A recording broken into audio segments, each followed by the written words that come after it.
Natry ko nang mag-freelance.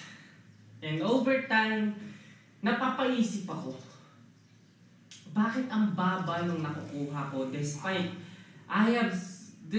my skills, despite my very valuable skills, despite ang dami-dami kong skills, communication skill na pinaka essential sa business.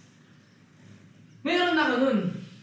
Pero, yung natatanggap ko, mababa.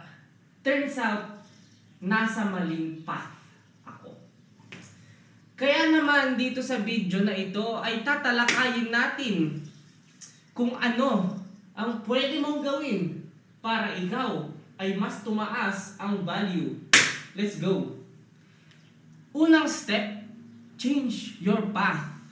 Ang gulo ng aking kwarto, ayusin mo. CEO mindset, bayaran kita. Diba? Ganun naman talaga yun, diba? Okay, test video 1, 2, 3. Next one.